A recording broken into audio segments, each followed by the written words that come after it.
My name is Sienna Barber, and at 29 years old, as a major in the United States Navy, I've learned that respect isn't given.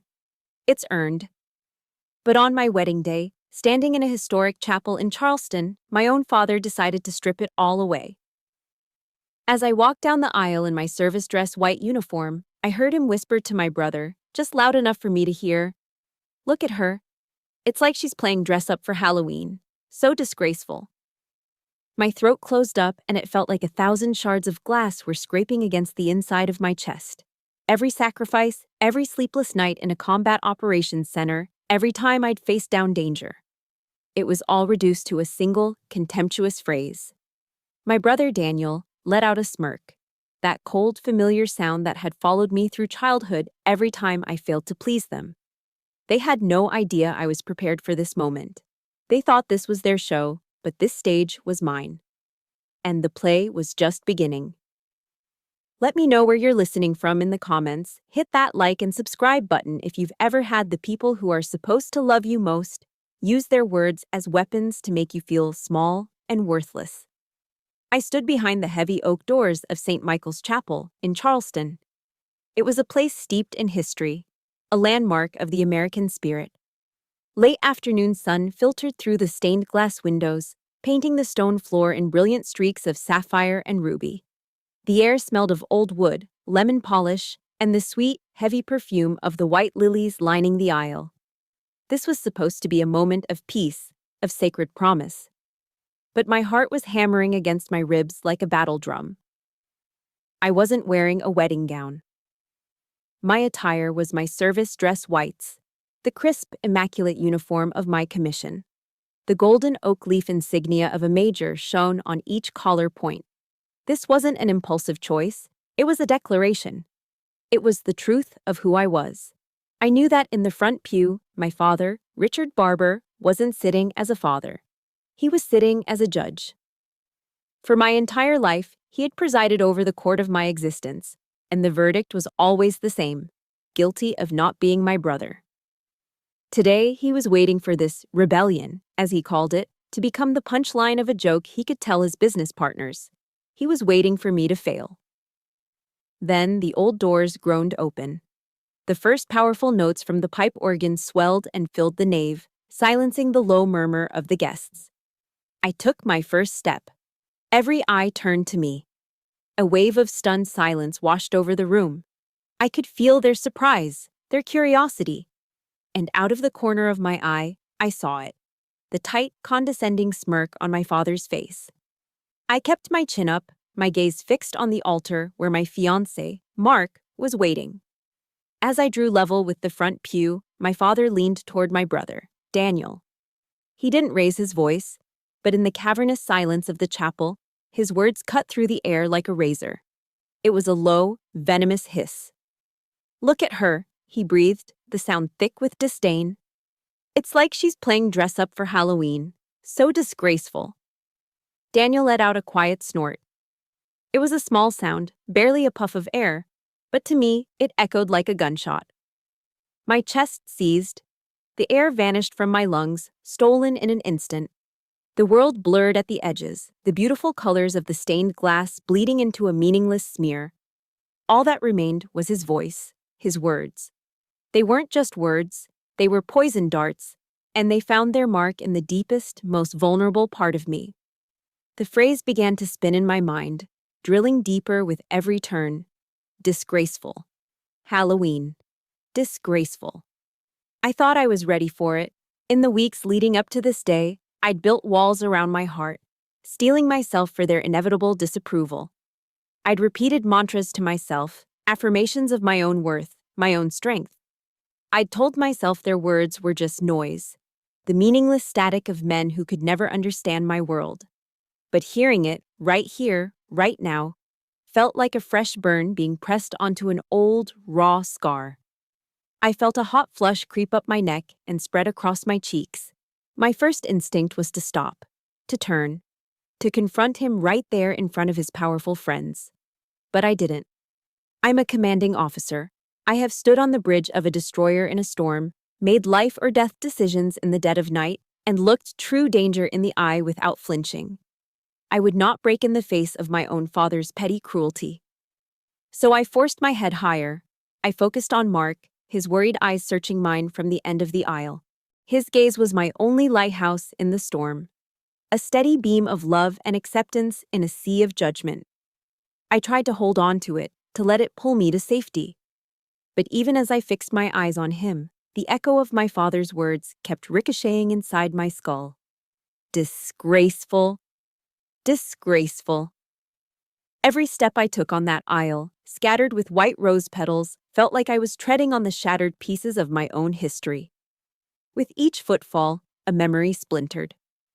I remembered every time my father had called my military achievements cute.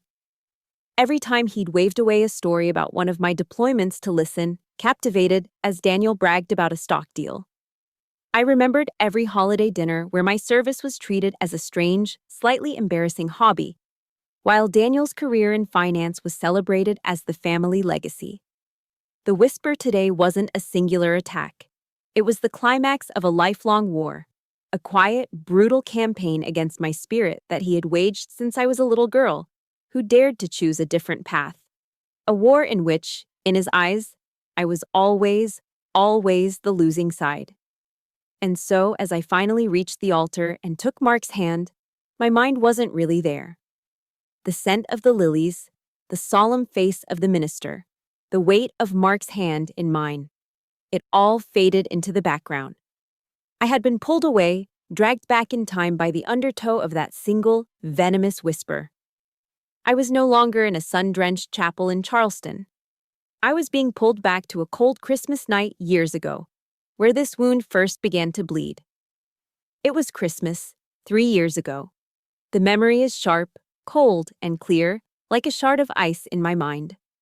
Our house in Greenwich, Connecticut was a perfect picture from a magazine.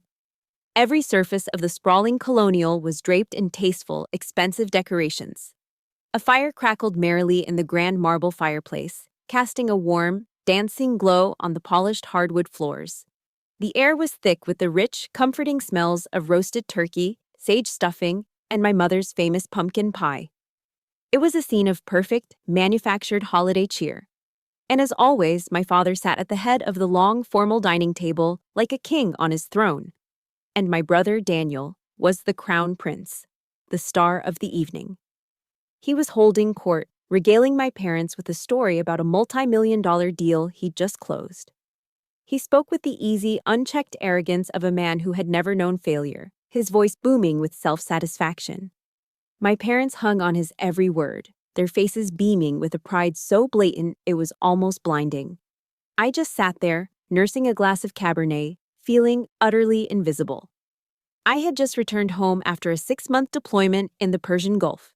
It was a high-stakes intelligence mission, a relentless tour where every decision I made, every piece of intel I analyzed, could directly impact the lives of the men and women I served with. I had seen and done things that would keep most people up at night. But in this room, in this world of polished silver and talk of stock options, those experiences simply didn't exist. My reality was a foreign country they had no interest in visiting. Their world was Wall Street, exclusive parties at the country club, and yachting in the Hamptons. My world was classified briefings, the hum of a warship, and the weight of command. The two were universes apart. But a small, foolish part of me still hoped. Hope is a stubborn thing. It clings on long after it should have let go. So, I waited for a lull in the conversation, a brief pause in the worship of Daniel.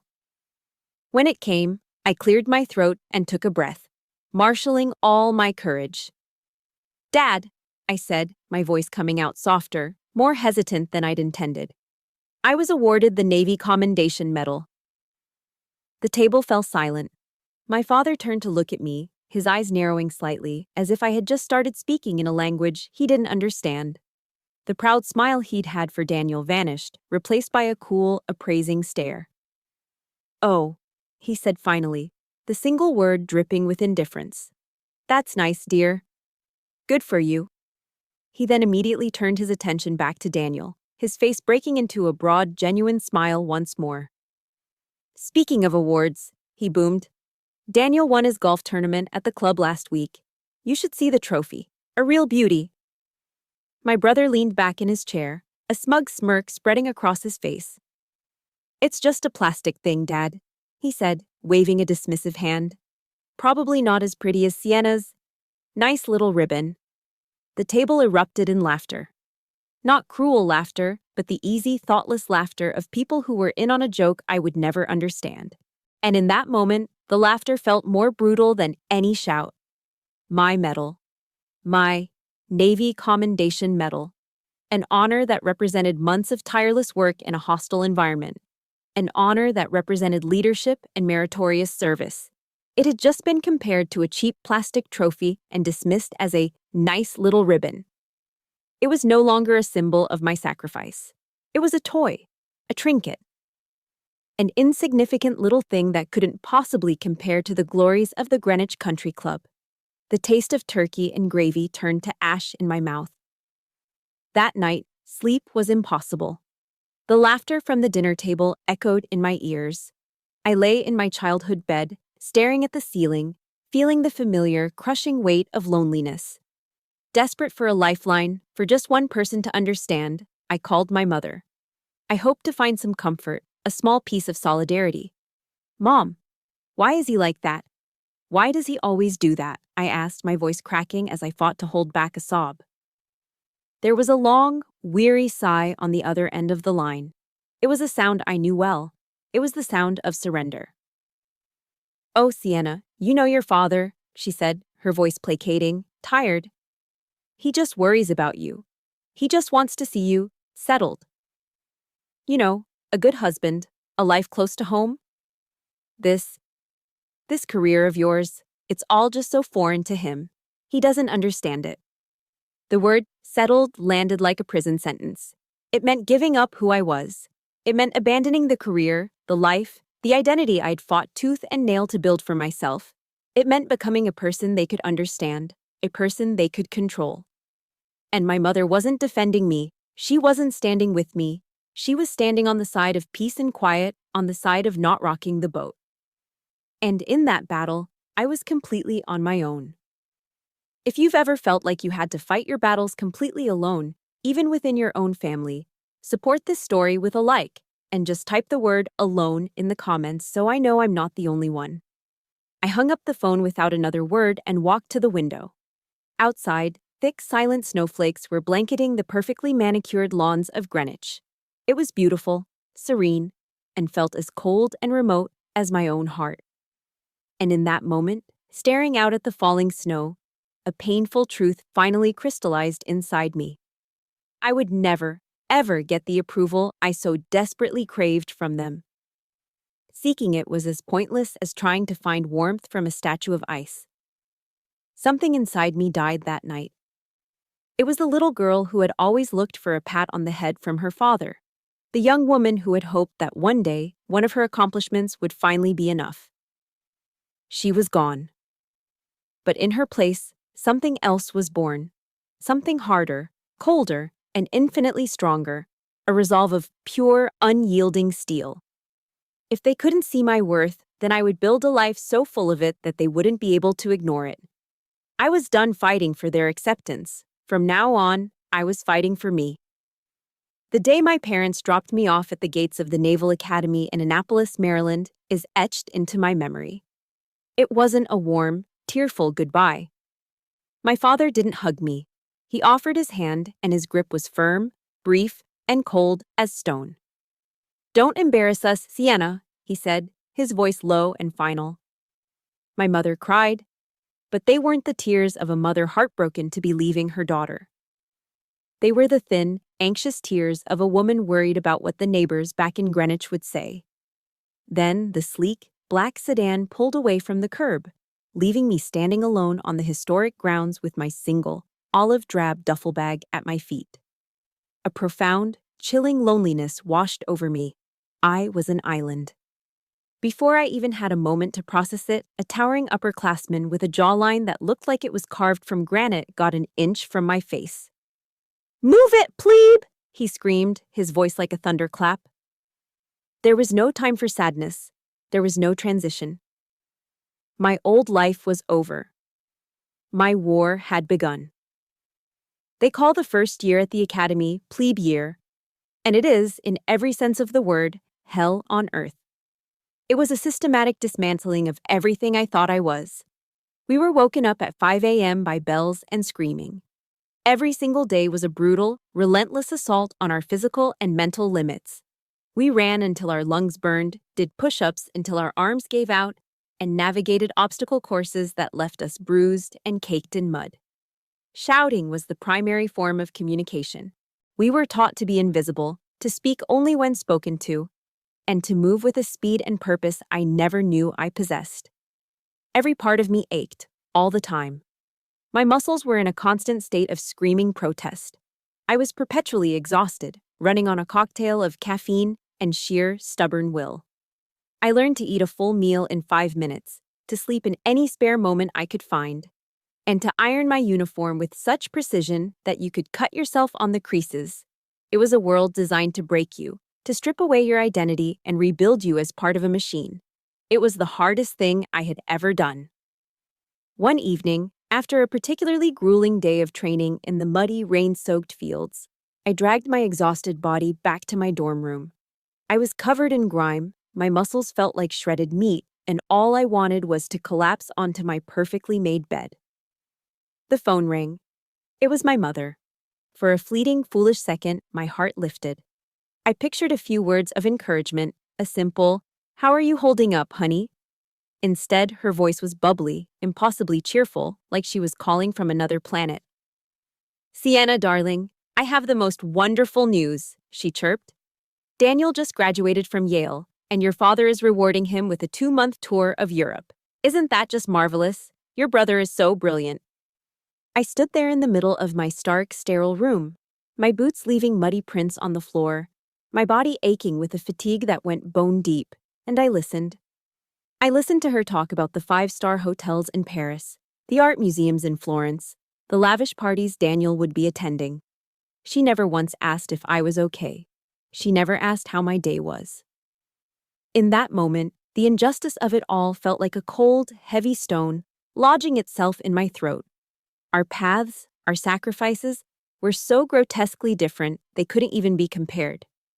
He was being rewarded for existing, for following the path they had laid out for him. I had to fight every single day just to prove I deserved to be here. There was a night, a few weeks later, when I almost broke. During a late-night drill in a freezing, relentless downpour, I made a small mistake on the obstacle course. As punishment, my entire platoon had to do push-ups in the mud until the instructor got tired of watching us suffer. The weight of their exhaustion, of their misery, felt like it was all my fault. Guilt pressed down on me, heavier than my waterlogged gear. When I finally got back to my room, I was soaked through, shivering uncontrollably. I caught my reflection in the small mirror over my desk. I saw a ghost staring back at me, with hollow eyes and rain and tears streaking down her face. A voice whispered in my head, and it sounded terrifyingly like my father's. "What the hell are you doing here? You don't belong here." I sank onto the edge of my bed and let the sobs come, silent, racking shudders of despair. I thought about quitting. I thought about calling them and admitting he was right all along. But then, my eyes landed on the small American flag tacked to the wall above my desk, and I remembered why I'd started this journey in the first place. I wasn't just running toward a career, I was running away from their shadow. I was here to build something that was entirely my own, something they couldn't touch, couldn't control, and couldn't diminish with their casual cruelty. I wiped my eyes with the back of my hand and pushed myself to my feet. I clenched my fists until my knuckles turned white. They would not win. Their contempt would not be the thing that defined me. It was in that moment of deepest isolation that a small ray of light appeared. It came in a plain white envelope, tucked into my mailbox.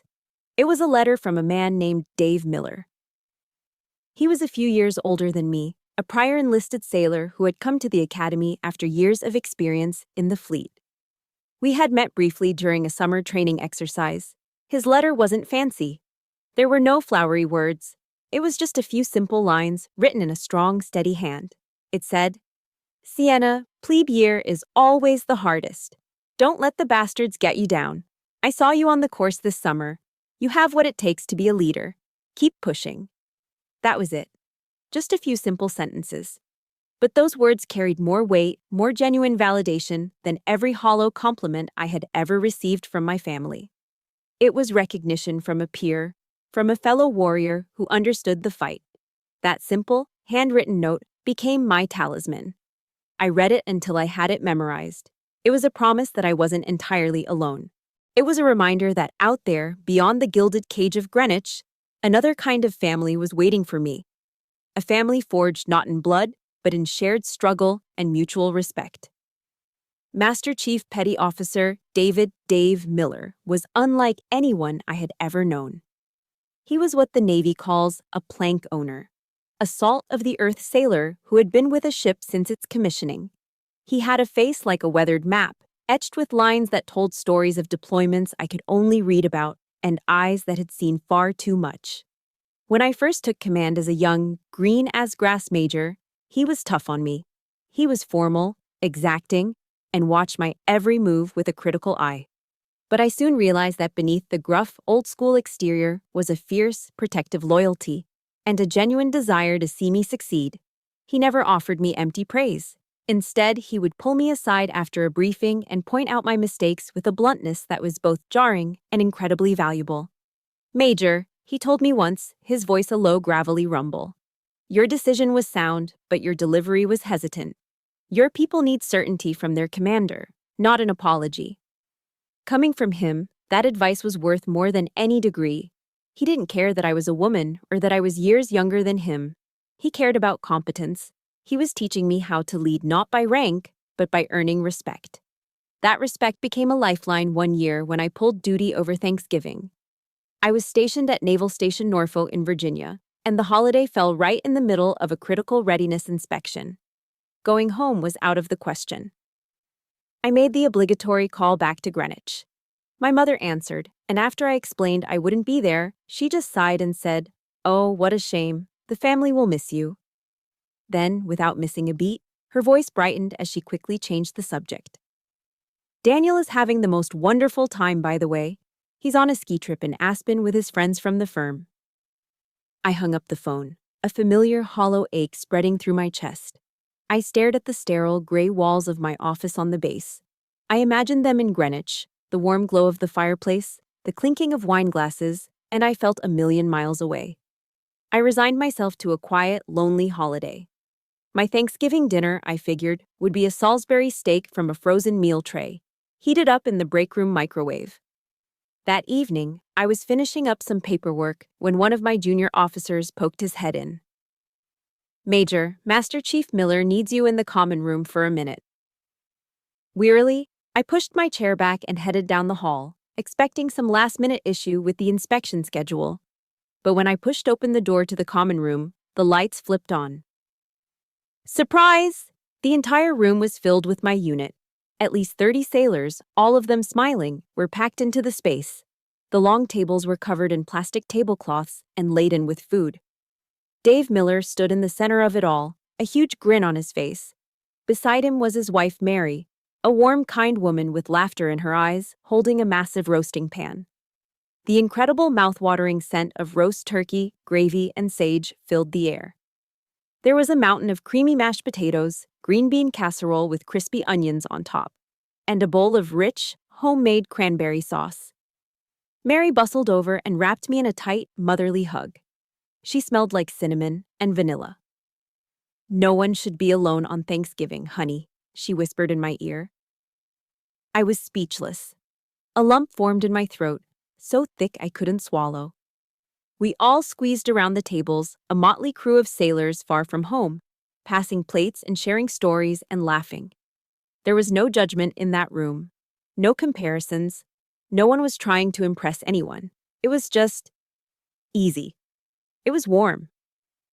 After we'd all eaten until we were stuffed, Dave stood up, tapping his glass of sparkling cider with a fork. The room quieted down. "I'd like to make a toast," he said, his deep voice commanding the room. He turned his eyes to me. "To Major Barber." He looked directly at me, his expression serious and full of a respect my father had never once shown me. "She may be young," he continued, his voice ringing with conviction.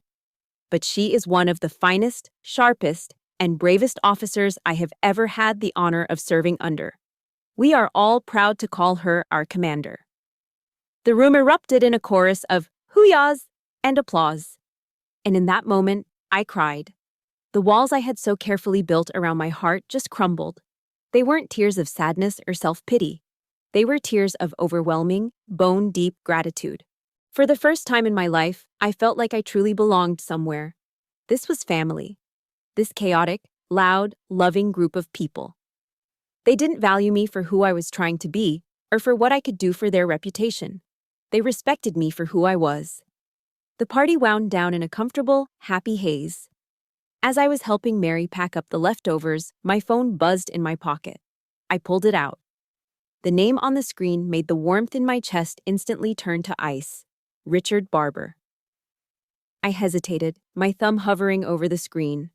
A part of me wanted to just ignore it, to preserve the perfect peace of the evening. But I knew that would only delay the inevitable. I took a deep breath and answered. I didn't even get a hello. His voice was cold, clipped, and laced with irritation. Sienna, he commanded, I need you at the house next weekend. We're hosting an important fundraiser for the senator. And you need to be here to present a united family front. And for God's sake, wear a proper dress, not one of your soldier outfits. Just like that, the warmth of the evening was gone, extinguished as if a switch had been flipped. The cozy feeling of belonging evaporated, replaced by the familiar, chilling dread. The shadow of my family was always there, lurking, waiting to pull me back into the cold. I knew, with a certainty that settled like a stone in my stomach, that another confrontation was unavoidable. Against my better judgment, I made the mistake of going home for that fundraiser. I told myself it was to keep the peace, but a small, naive part of me still held out a sliver of hope that things might be different. I wore a simple, elegant black dress, something conservative and unassuming. My goal was to blend in, to be a ghost on the wall of their opulent Greenwich home. But my father, of course, had other plans.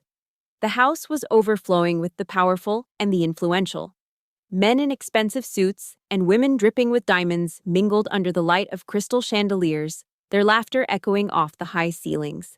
My father was in his element, a master puppeteer pulling the strings of his social universe. He spotted me across the room, and his eyes lit up, not with fatherly affection, but with the gleam of a man who has just found his most interesting new toy. He strode over, grabbing my elbow in a grip that was surprisingly strong. Sienna, perfect. There's someone I want you to meet. He steered me through the crowd toward Senator Thompson, a man whose political career my father had been heavily investing in. Senator, my father said, his voice booming with false, practiced pride, I'd like you to meet my little girl, Sienna. He paused for dramatic effect, placing a heavy hand on my shoulder. She's an officer in the Navy, our brave little soldier. I went numb. Little soldier? The words hung in the air, thick and suffocating. In one breath, he had infantilized me and reduced my entire career, my sacrifices, my leadership, my very identity, into a charming little anecdote, a party trick to impress a politician. I wasn't his daughter. I was a novelty item, a piece of decor. The senator gave me a patronizing pat on the arm. How admirable, young lady, he said, his smile not quite reaching his eyes. The country is proud of you. His praise felt hollow, meaningless, because it was filtered through my father's demeaning introduction. I just stood there, a polite smile frozen on my face, while inside, a cold, hard knot of rage began to form in my stomach. A few weeks later, my fiancé, Mark, and I officially announced our engagement. My father's reaction was immediate and absolute. He summoned us to his study, a room paneled in dark mahogany that always smelled of leather and money. He didn't congratulate us. He began issuing directives. The wedding will be held at the Greenwich Country Club, he declared, leaning back in his oversized leather chair. I've already put a deposit down. The guest list will be 500 people. Our most important business and political contacts will be there. Sienna, your mother has already selected a designer for your dress. And Mark, he said, turning his cold eyes on my fiancé. You'll need to get a haircut. Something more respectable. He wasn't asking. He was informing us of a series of non-negotiable business decisions. My wedding, our special day, had been hijacked and rebranded as a corporate networking event. Everything was about appearances, about projecting an image of wealth and power. I tried to protest. "Dad, wait," I said, my voice quiet but firm. Mark and we were hoping for something smaller, something more personal and meaningful. He waved his hand, dismissing my words as if they were a gnat buzzing in the air. "Don't be ridiculous, Sienna," he said with a sigh of exasperation. "This is how things are done in our world. It's time you remembered that." The tension simmered for days, a low-grade fever of resentment. Then, my brother Daniel decided to pour gasoline on the fire. He called me one afternoon, his voice dripping with the casual, condescending amusement he had perfected over a lifetime of being the golden child. "So, I hear you're causing a little trouble with the wedding plans," he began, a sneer in his voice. "What do you think you are, General MacArthur? This is a respectable family, Sienna, not a boot camp. Just do what Dad says and make it easy on everyone. Don't turn this into some kind of circus with your silly little uniforms." Circus!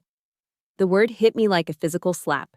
He saw my world, the world of honor, courage, and commitment that I had dedicated my life to, as a joke, a sideshow. His contempt, in some ways, was even more painful than my father's authoritarianism. It came from someone of my own generation, someone who should have known better, but who had chosen to blindly adopt the same toxic values. I felt a hot surge of anger course through my veins, so intense it made my hands tremble. But the final breaking blow came, as it so often did, from my mother. She called me later that night, her voice hushed and pleading. "Sienna, please," she whispered into the phone. "Please don't make your father angry. You know he loves you, he just has a difficult way of showing it. Can't you just give in a little? For the sake of family harmony." Harmony? The word shot out of me, louder and sharper than I intended. "You call this harmony?" "Mom, what you call harmony is silence. It's submission. It's letting him walk all over us and pretending it's okay."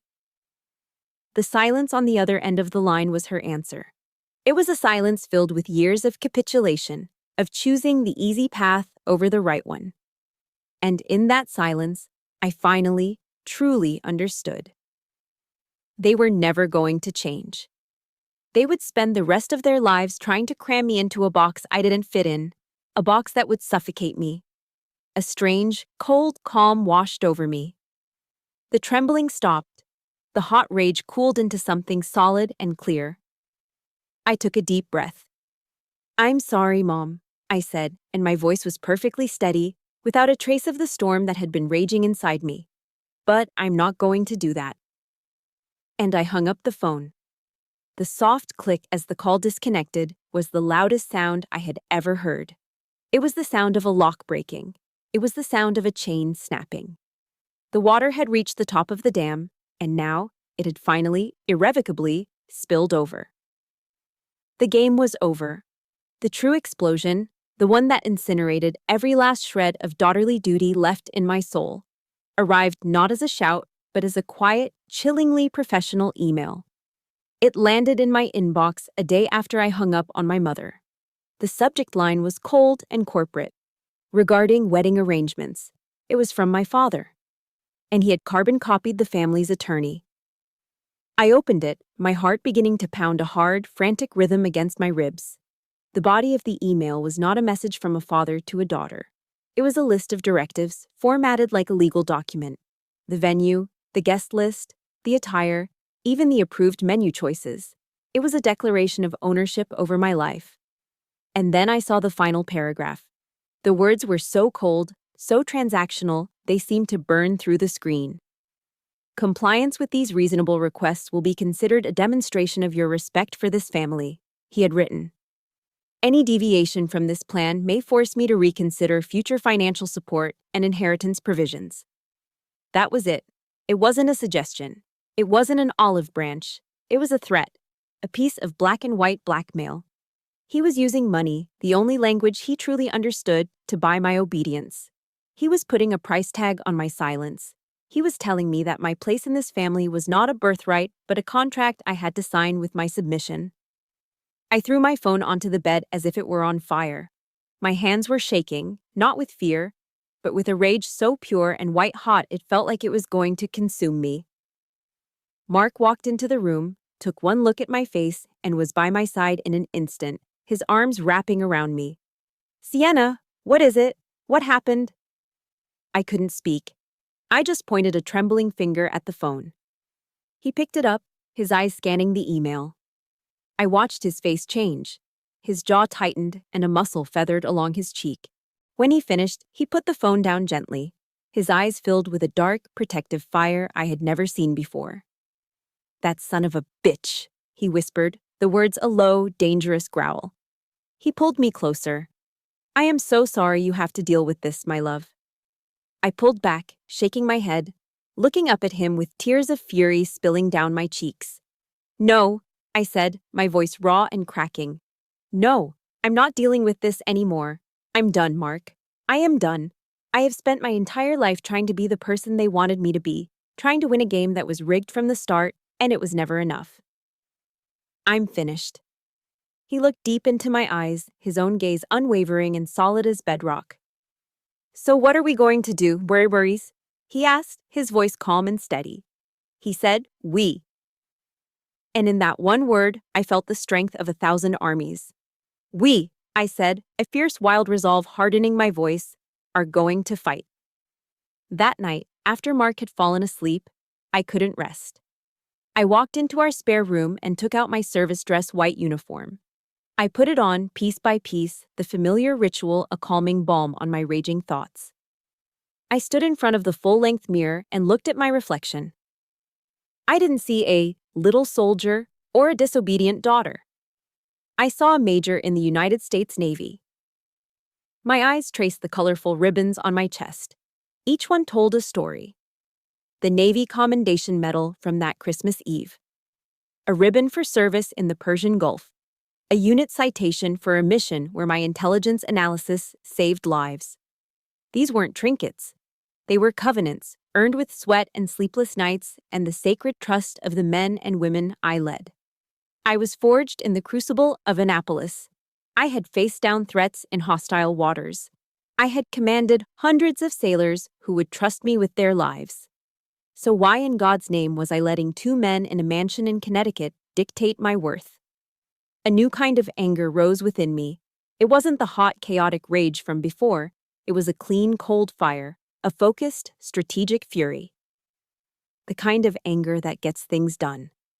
I slowly raised my hand and placed my fingertips on the silver oak leaf insignia on my collar. "Never again," I swore to the woman in the mirror, my voice a low, unbreakable vow. "I will never let them make me feel small again." I walked over to my desk and opened my laptop. The emotional storm had passed. Now, the battlefield was clear. The objective was defined. I felt the familiar click in my brain, the shift from emotional reaction to strategic planning, the same way I felt when analyzing intelligence for a high-stakes mission. I wasn't going to cancel the wedding. Canceling was retreating. I was going to turn their battlefield into my stage. My father's party, my father's guests, my father's country club. But it would be my rules, my terms of engagement. If you have ever reached that breaking point, that moment where you knew you could no longer stay silent, support this story with a like and just type the words "no more" in the comments below. I started a new email. My fingers flew across the keyboard, no longer trembling. The first recipient, my commanding officer. The second, Master Chief Petty Officer Dave Miller. The subject line was simple. A special request.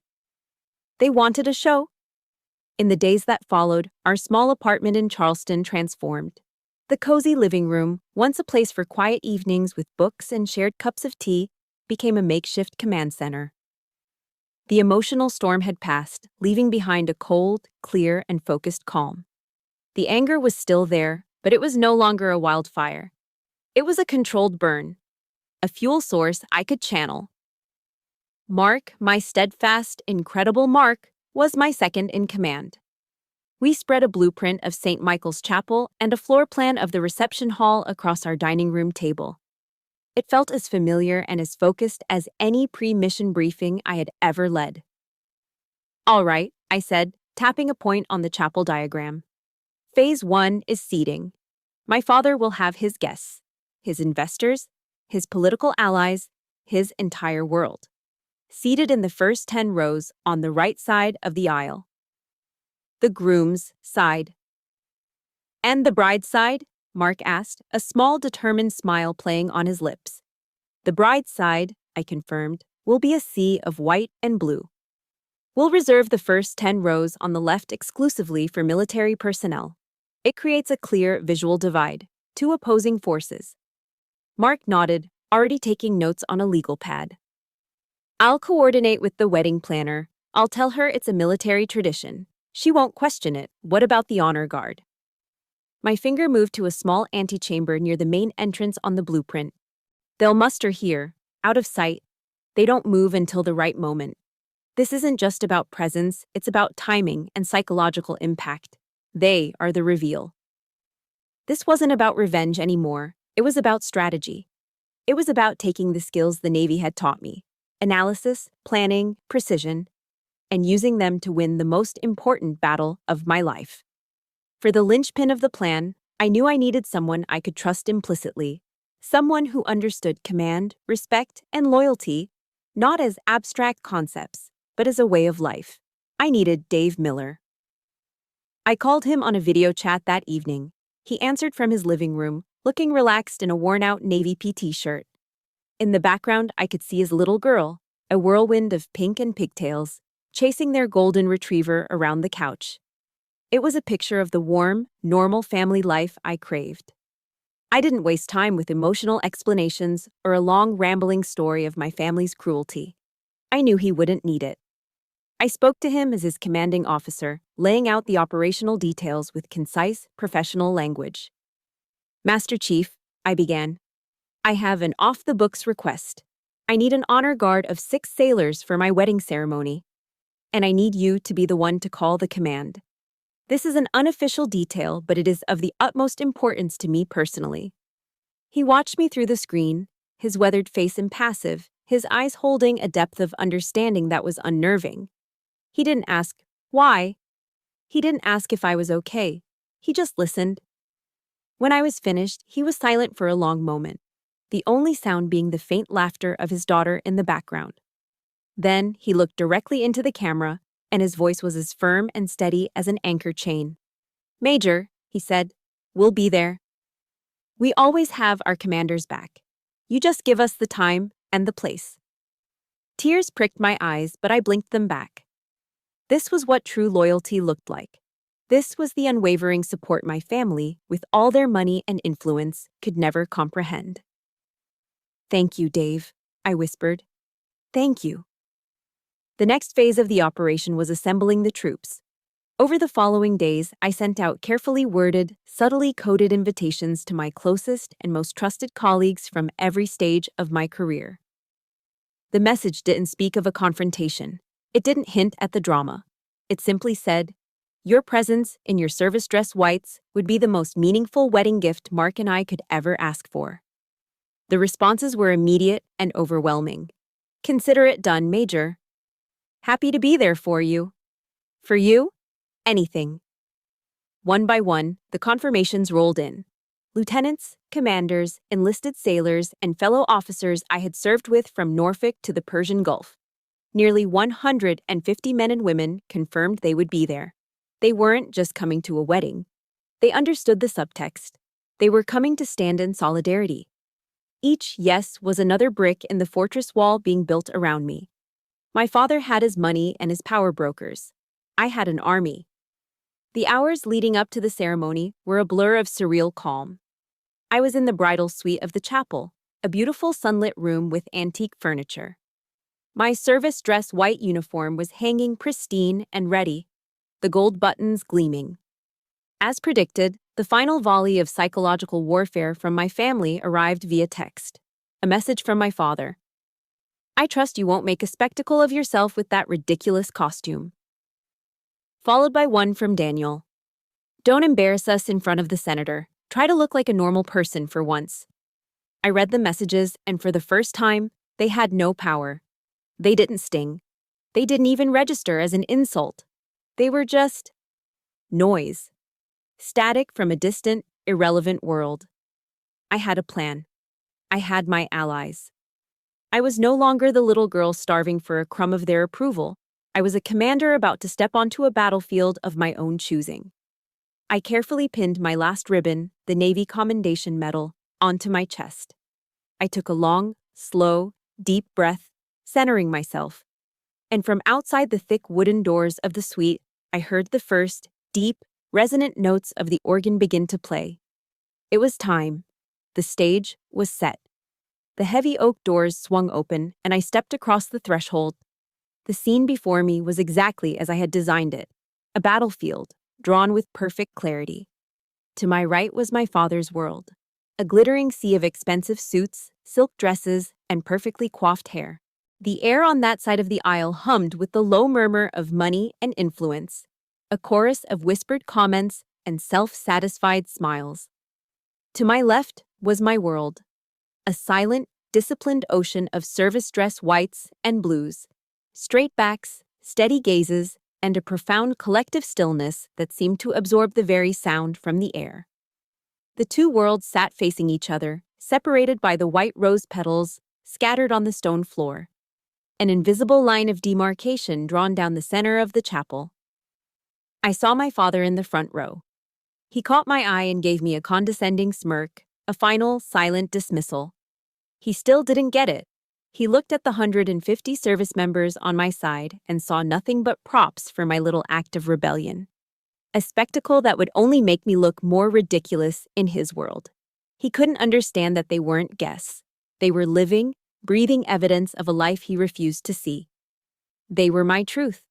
The organ swelled, and I began my walk. Each step was measured, deliberate, my heels, clicking with a steady rhythm on the cool stone. I felt the weight of every eye in the chapel on me, the civilian side buzzing with confused whispers, the military side locked in a silent, powerful vigil. As I drew level with the front pew, I heard it, just as I knew I would. The low, venomous whisper from my father to my brother.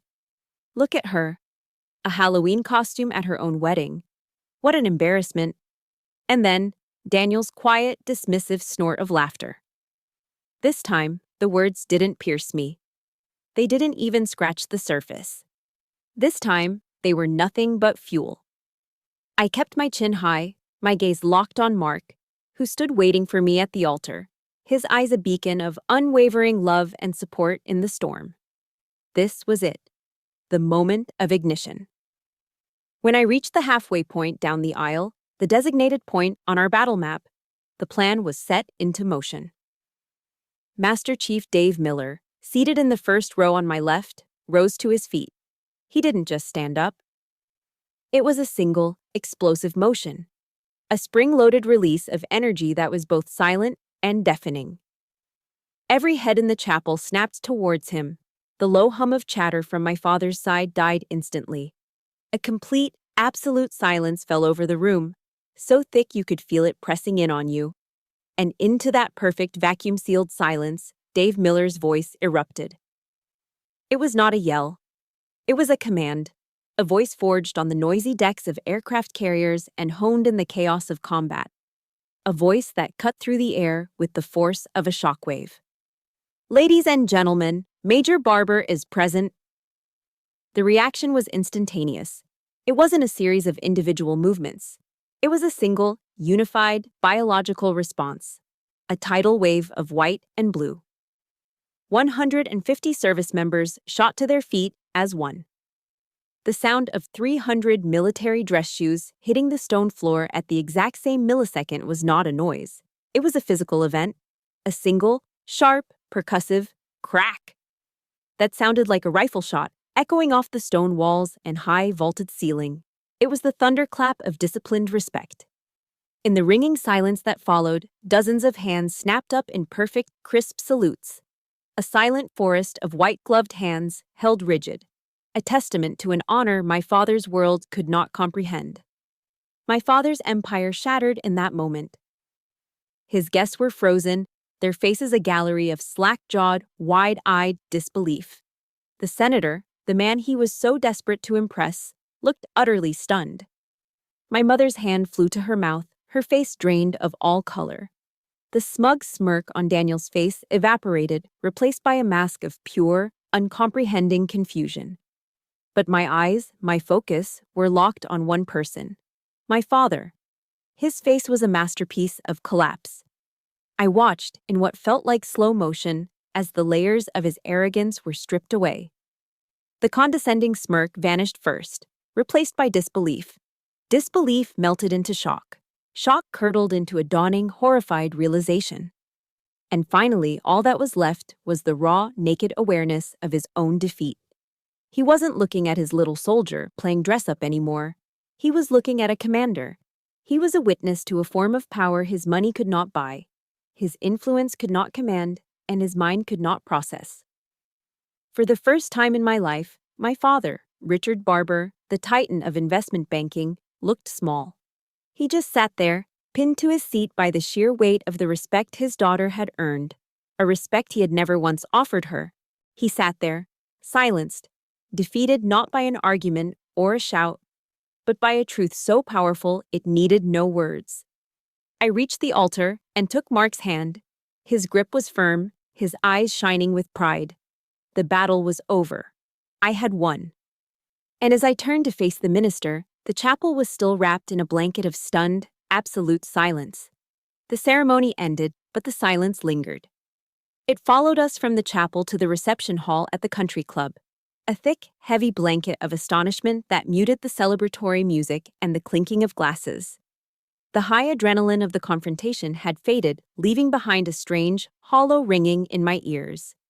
I felt a profound sense of relief, but it was quickly followed by an exhaustion so deep it felt like it was in my bones. The large, opulent ballroom was, just as the chapel had been, a room divided. It was like looking at two different countries separated by an invisible, heavily guarded border. On one side, my world, my chosen family. My brothers and sisters in arms, along with Mark's family and friends, had created an island of warmth and laughter. They shared stories of deployments, inside jokes from the academy, and teased Mark mercilessly about marrying an officer. For the first time in my life, at a family event, I felt like I was in the center of the warmth, not standing outside in the cold, looking in. The sound of their genuine joy was the sweetest music I had ever heard. And on the other side of the room, clustered together in a tight, isolated huddle, was my father's world. He, my mother, Daniel, and their most important guests looked like shipwreck survivors clinging to a piece of driftwood. Their expensive clothes and glittering jewelry suddenly looked gaudy and meaningless against the backdrop of the crisp, honorable uniforms on our side. Their power, which had always been so absolute in these settings, had simply evaporated. No one approached their island. They were ostracized, not by force, but by the sheer, undeniable weight of what they had just witnessed. I was talking with Master Chief Miller, thanking him with a voice thick with emotion when I saw my father approaching. He looked 10 years older than he had that morning. The usual arrogant posture was gone, replaced by a slump in his shoulders. The mask of confident authority had been replaced by a raw, bewildered hurt. He didn't look at me directly. He stared at a point just over my shoulder, as if looking me in the eye was a task too great for him. "Why?" he asked, his voice a hoarse, broken whisper. It wasn't a question seeking understanding. It was an accusation. "Why would you embarrass me like that in front of everyone?" I took a slow, deep breath, and a strange calm settled over me. The anger was gone. The hurt was gone. All that was left was a vast, quiet sadness for the man he was, for the father he could never be.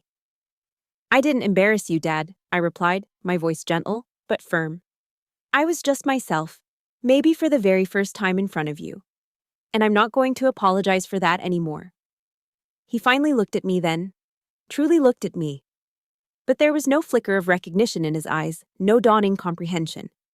There was only the blank, uncomprehending stare of a stranger. He didn't say another word. He just turned, his shoulders stooped, and walked away. A few minutes later, I saw them leave. My mother and Daniel, one on each side of my father, essentially supporting him as they guided him out a side exit, avoiding the main foyer. They didn't say goodbye. They didn't wave. They simply vanished. And their departure didn't leave a void. Instead, it felt like a pressure had been released. The room suddenly seemed brighter, the music clearer, the laughter louder. I realized then that our relationship had been like an aching, infected tooth for years, a source of constant low-grade pain that I had just learned to live with. And today, I had finally pulled it. The process had been brutal, excruciatingly painful, but the relief that followed was real, clean, and absolute. Mark came to my side and took my hand, his fingers lacing through mine. "Are you okay?" he asked softly. I nodded, feeling a single, warm tear escape and trace a path down my cheek. It wasn't a tear of sadness or of anger. It was a tear of release. "I'm okay," I said, my voice barely a whisper. For the first time in a very long time, I am really, truly okay. Later that night, back in the quiet of our hotel suite overlooking the city, my phone buzzed on the nightstand. It was a long text message from my mother.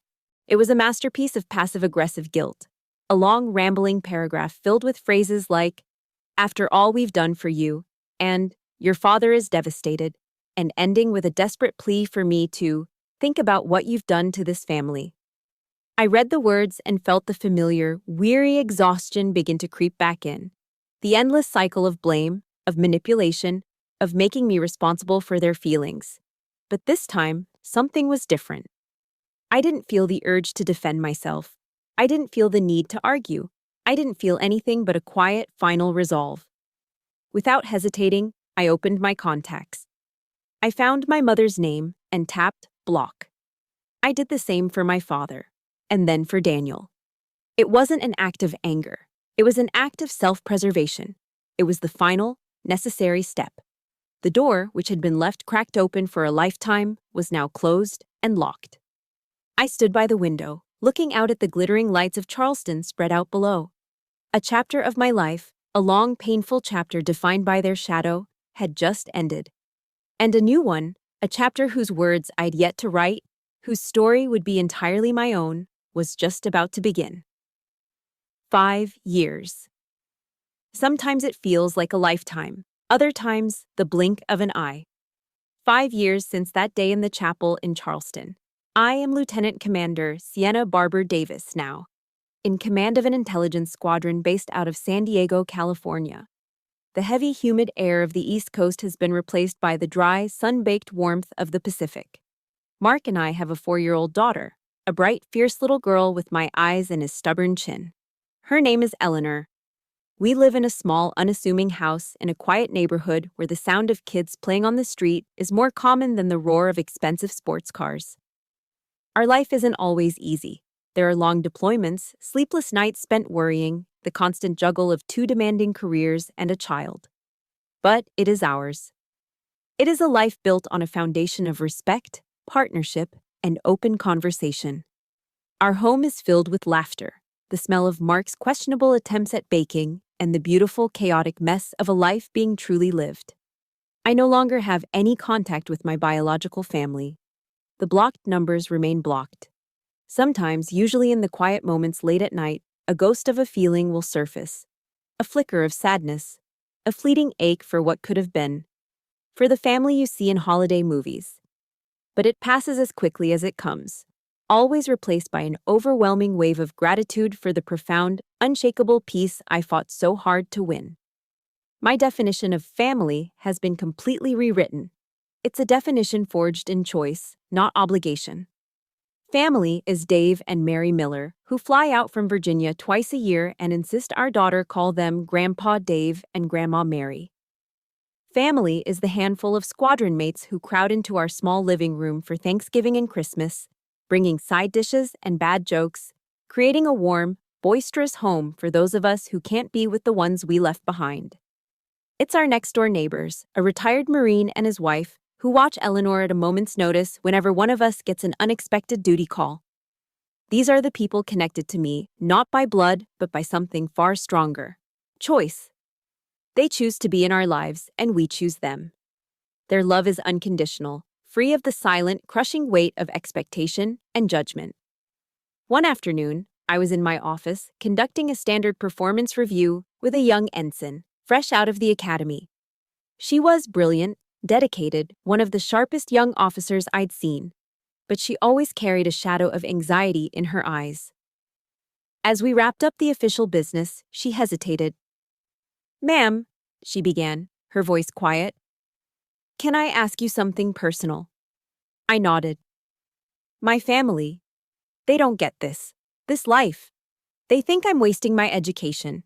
They want me to do something safer, more normal. I don't know how to make them understand." I looked at her, and in her worried face, I saw a reflection of myself from a decade ago. The same hunger for approval, the same fear of disappointing the people who were supposed to be your biggest supporters. I smiled, a genuine, gentle smile. "Let me tell you a story," I said. I didn't tell her everything. I didn't tell her about the wedding, or the Christmas dinner, or the cold transactional emails. She didn't need the bitter details. She needed the lesson. "Your worth," I told her, my voice soft but sure, "is not determined by anyone else's approval, not even your family's. It is determined by your actions, by your integrity, and by the respect you earn from the people who stand beside you when it matters. Never, ever let anyone convince you otherwise." I watched a small brave light turn on in her eyes, and I knew she understood. That morning, I woke before the sun.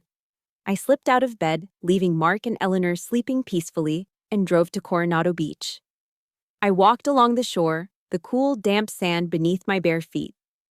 I watched as the sun began its slow ascent over the horizon, painting the dark Pacific sky with strokes of soft pink and fiery orange.